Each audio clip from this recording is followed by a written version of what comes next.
बिस्मिल्लाहिर्रहमानिर्रहीम। अस्सलाम वालेकुम। पाक न्यूज़ 91 में खुशामदीद। दोस्तों, चैनल को सब्सक्राइब करें और बेल आइकन को जरूर दबाएं ताकि हर वीडियो आपको वक्त में मिले। पाकिस्तान की बदमाशियों को दबरदूस करने वाले डॉक्टर शाहिद मसूद, जिन्होंने इस्लामाबाद हाई कोर्ट में जमानत के लिए दरखास्त दायर की थी, आज उसका फैसला आ गया है। करप्शन केस में FIA को मतलूब सीनियर सहाफ़ी और PTV के साबिक MD डॉक्टर शाहिद मसूद की अदालत ने अबूरी जमानत मंजूर कर ली है। तफसीलात के मुताबिक सेशन कोर्ट की जानिब से जमानत मनसूख होने पर सहाफ़ी मौके से फरार होने में कामयाब हो गए और रिपोश हो गए, जिसके बाद उन्होंने इस्लामाबाद हाई कोर्ट में जमानत के लिए दरखास्त दायर की। ताहम आज उनकी 12 नवंबर तक पूरी जमानत मंजूर हो। जमानत खारिज होने और गिरफ्तारी के फैसले के खिलाफ शाहिद मसूद की दरखास्त की समाअत इस्लामाबाद हाई कोर्ट के जस्टिस मोहसिन अख्तर कियानी ने की। इससे कबल डॉक्टर शाहिद मसूद की दरखास्त जमानत स्पेशल जज सेंट्रल ने गुज़श्ता हफ्ते मुस्तरद कर दी थी, मगर FIA हुकाम की मिली भगत से पहले वो अदालत से निकल गए थे और बादियाजा हाई कोर्ट में अपील दायर करने तक उनको गिरफ्तार न किया गया। शाहिद मसूद, जो कि बदमाशियों के खिलाफ ओपनली बात करते हैं और उनकी हमेशा कोशिश होती है कि मुल्क के अंदर जो बदमाशियां हैं उनको रिवील किया जाए और उनका असल चेहरा आवाम के सामने लाया जाए, जैसे कि वो ट्वीट करते हैं। और उन्होंने आज भी ट्वीट किया है कि अल्लाह का शुक्र है, आप सबकी दुआओं पर एहसानमंद हो, आज शाम इंशाल्लाह मुलाकात होगी। इसका मतलब ये है कि डॉक्टर शाहिद मसूद आज लाइव शो करेंगे, live with doctor Shahid Masood, जिसके अंदर उन्होंने ये बदमाशियों के खिलाफ जितनी भी हैं, और वो एक्चुअली वहाँ पे वो अपनी कहानी शेयर ज़रूर करेंगे, क्योंकि पूरा पाकिस्तान जानना चाहता है कि एक्चुअली उनके साथ हुआ क्या है।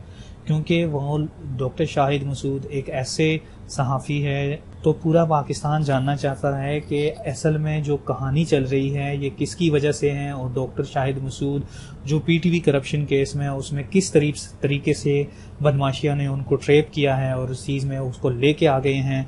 क्या प्लानिंग चल रही है, क्या प्लानिंग नहीं चल रही, क्या कौन कौन से लोग उससे इन्वॉल्व है, डॉक्टर शाहिद मसूद साहब इंशाल्लाह जरूर आज रिवील करेंगे। तो अगर जैसे अभी रिसेंटली अगर आप लोगों को याद है, जो इसराइली तैयारे के बारे में शाहिद मसूद साहब ने ट्वीट किया था कि अगर इसराइली तैयारे की आमद का मैंने ट्वीट किया होता तो इस वक्त तक ज़राए इब्लाग की अक्सरियत तमाम दुनिया के मसाइल छोड़कर किसकी जान को रो रही होती। छोटी छोटी चलाकियाँ, लेकिन ये कुछ भी कर लेते, बदमाशियां नहीं बचेगी।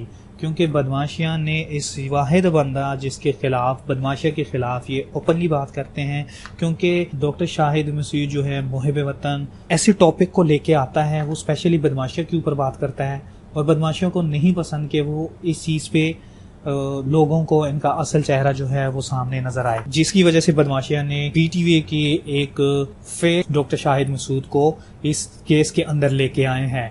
और आप लोगों को अच्छी तरह पता है कि ये केस कब बना है, और जब नवाज जरदारी की हुकूमत चल रही थी, क्योंकि जरदारी इस पाकिस्तान का सबसे करप्ट तरीन इंसान हो, इंशाल्लाह वो अभी जेल जाएगा। तो इसीलिए जो उसने डॉक्टर शाहिद मसूद ने कहा भी था, उस डॉक्टर शाहिद मसूद को जेल जाने में कोई खौफ नहीं है, लेकिन उन्होंने जो ट्वीट किए हैं, ट्वीट से भी जाहिर होता है कि एक वसीदा निज़ाम को गिराते अगर मलबे तले मैं आ भी जाऊं तो खैर है। एक जुमला जो मैं हमेशा कहता रहा, बस वो याद रखिएगा, अहमियत अफराद की नहीं रियासत की होती है। सच्चे सहाफ़ी की एक निशानी होती है कि वो डट कर मुकाबला करता है बदमाशिया के खिलाफ। और हालांकि ये बदमाशिया जो है इतनी पावरफुल है कि ये जो चाहे कर सकते हैं, लेकिन डॉक्टर शाहिद मसूद इनके सामने खड़े हैं और वो हमेशा हक बात करेंगे, जो कि वो शुरू से करते आ रहे हैं।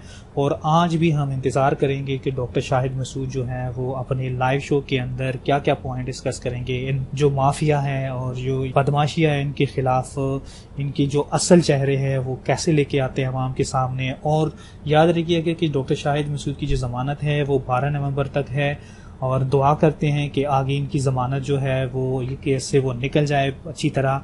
क्योंकि जरदारी जो है ना, जरदारी ने तो ओपनली जो कॉन्फ्रेंस का है उसमें तो उसने कहा ही है कि मतलब कि अगर मैं डूब जाऊंगा तो मैं तुम्हें भी डूब के ले जाऊंगा।